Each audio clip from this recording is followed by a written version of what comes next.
So I was teaching a Mustang how to lead one day, and someone came up to me that hasn't trained Mustangs before and said, "You really never want to play tug-of-war with a horse. You really don't want to just pull them and like force them into this pull and, pull and pull battle." And I see where they were coming from. But I want to make it clear with Mustangs, especially when they're learning to lead, they don't know how to lead. Horses don't come with this innate ability to just be led around and just feel this pull on their face and know that this means you need to come towards me. They have no idea. So if anything, pulling on them or doing something that makes them scared is going to make them want to bolt away from you. So, while I understand once your horse is trained to come off the pressure, yeah, sitting here and playing tug-of-war and, holding that pressure is, there's obviously a reason that horse doesn't want to go forward, and they've been trained to go forward, and so you don't want to sit and push them past their threshold when you know that it could blow up, it could become a bigger issue, something could happen, you could get hurt, he could get hurt. So I understand where it's coming from. However, with Mustangs, when they're learning to lead, especially in a situation like this with Rusty, and this is why I wanted to show this as an example, because he leads everywhere else great. If I walk around in a circle out there, he will lead around because he wants to lead around, because he doesn't really know that pulling him forward means he needs to come forward yet.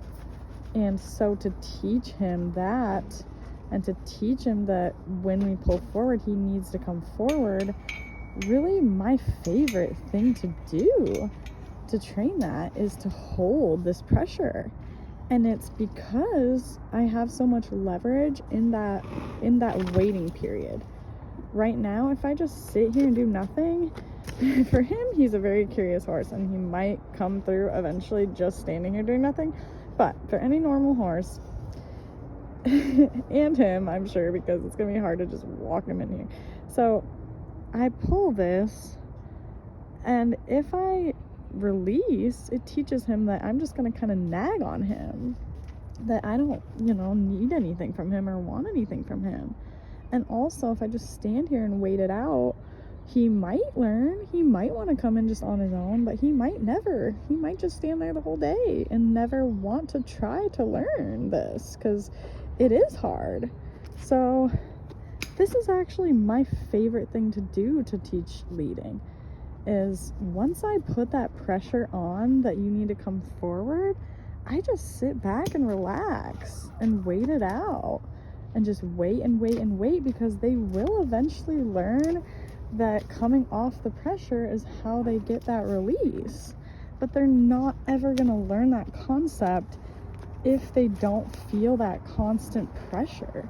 So I'm not going to let up after 10 seconds and start over or whatever. They just learn. It's kind of like kicking when you're on them.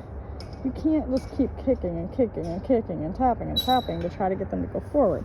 Eventually, just like a little kid, they're going to realize that you're just nagging them and that you just are going to tap on them for no reason, and it doesn't mean anything.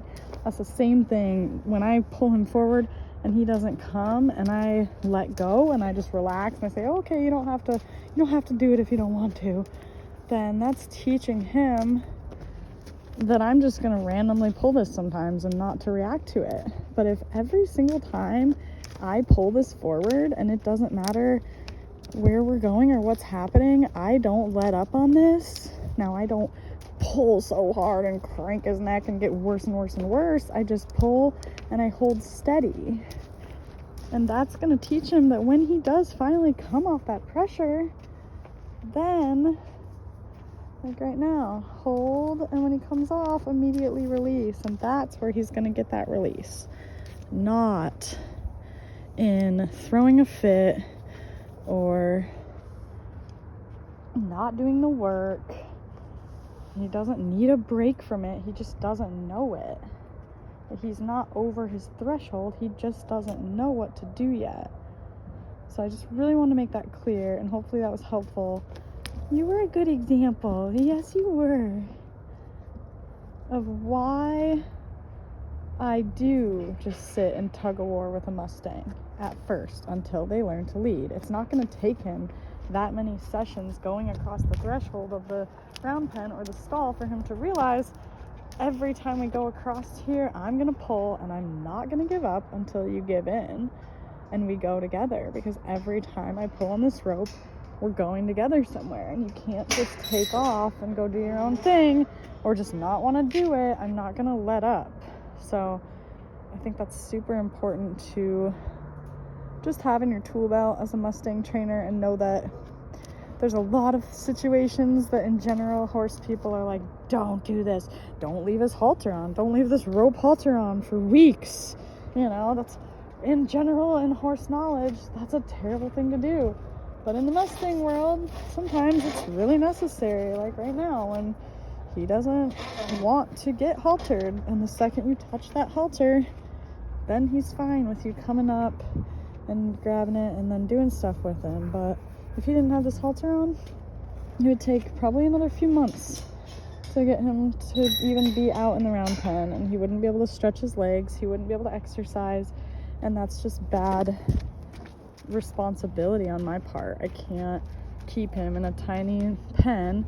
It's not that tiny, it's 20 by 20, but still, he can't run around, he can't enjoy his life, he can't roll like he wants to, you know, he needs to be able to do those things. So we need to push him past, we need to get him out of that bubble and pop that bubble, push him past his threshold a little, and help him realize that it's gonna be okay. And that's kind of a negative reinforcement, a way of training at the very beginning of the Mustang training, but I really think it's crucial, because he needs to learn that that pressure's going to come on your face, and it's not going to come off by you doing anything else except for following. And I think that's what's going to make a good Mustang, is the tug-of-war at the beginning, and not just giving up, and not just trying to zigzag, and if he doesn't immediately step forward and understand the concept of leading, then just give up or back him up or do something else to try to teach him something different now. I just don't think that's going to be beneficial for him. I think that playing the tug-of-war and sitting and holding the pressure, not putting any increasing pressure on and not relaxing the pressure, just a gentle hold, that's the key to it, and that's going to be the key to the success overall of having a good horse that will lead, that then you can say, okay, I never want to play tug-of-war with this horse again. So this is where we were having our biggest problem, was here when he doesn't want to go back in his stall, and he knows how to lead. He does fine everywhere else, and he knows that I want him to go back in his stall, but what he doesn't want to listen to is that pressure from the lead rope. So instead of zigzagging, instead of backing him up, instead of all these other things, I'm going to teach him that this is how we lead, that when I pull, you're going to have to come forward, and I'm not going to give up until you do. And I've been doing this the last few days, and so now he knows that this is the pattern. So he's much more willing now. Miracle says hi. Hi, bro friend. It's like I'm trying to be trained right now. So as soon as I put that pressure on, I'm just gonna lean back and just relax my body and just wait forever. And this might not be some people's style, but for me with a wild horse, this is how I like them to learn, because at this point he just wants to outwill me to not do it, and I think he knows what I want him to do, but he doesn't want to accept that the fact that when he feels that pressure, he has to come forward. So I'm just gonna outwill him. Oh. Miracle's not gonna help by biting, so I'm just gonna outwill him. And if he gets distracted by other things, I just kind of redirect him. I just show him that, like that. He's looking at the road, and I just kind of pull him back this way, and then we start again. I pull. There's a scary car coming by. I know. I just kind of redirect and then relax. That big relax when he does the right thing is the key to eventually him just walking in here, because he's going to feel that pull and he's going to be like, oh, she's not giving up. And as soon as I go where she wants, I'm going to get the release. If you keep pulling and you try to, okay, he's coming, I got to keep pulling, then that's where you're going to just get him frustrated with you. But the second he even steps 1 foot, or sometimes even thinks about stepping forward, you give him that huge release, he's going to want to come in next time you actually do the release. So we'll try one more step. Now he's at this threshold where he doesn't want to do it, but now he's learned that I'm not going to give up, and I will literally sit here for an hour. Yeah, now you're inside the stall technically, so just come in. He's like, oh, can't come in. That's not a good place to be. Now that he's gotten a little bit of freedom around the barn, he's not really about coming in his stall, but we're working on it, huh? I know. But see, now that I'm pulling, I can't give up until he comes back forward. So I'm going to keep that pressure on until he comes off of it, not me. That's the key. And even though we've gone backwards a few steps now, he knows that when I pull on this, he's going to have to come. So he's trying to go other places. I'm trying to tell him no. So let's go back to the round pen. No, I'm coming in here. Good boy. I know, you're not a fan. I know. Come on. This is what we're doing. And this is kind of the same thing that a baby horse would do when he's standing tied. So the pole is going to hold him where the pole holds him. It's not going to, as soon as he gives the slack, it's not going to take the slack. It's going to give him that release. So you're basically just being a pole at this point that's inside. And he's learning that he can try to fight against it, but that it's not going to go away until he comes off the pressure. He's cute learning. You're cute learning. Yeah, you are. You're cute learning.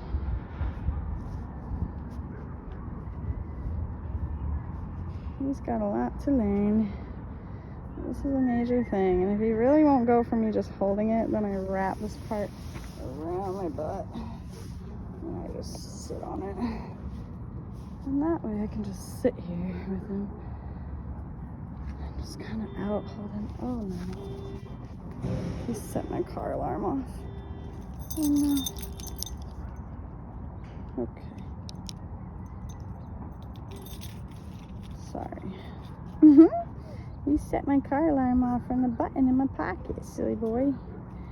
Okay, so put it more around my hip. But okay, then I can just lean back and I don't have to sit. Oh, it's so much better. I don't have to sit all day and like pull with my arm. I can just kind of sit on that rope and wait for him to either freak out and go backwards, which sometimes he does. And the goal is just to keep that pressure on. So if he goes backwards, it's not to like yank him back in. You can go back with him and kind of give a little bit. But then the goal is, all right, so right here, just to keep that on, keep that on, keep that on, keep holding until he comes back off on his own. Come on. Your little face. Your little wobbly lip. Just come in.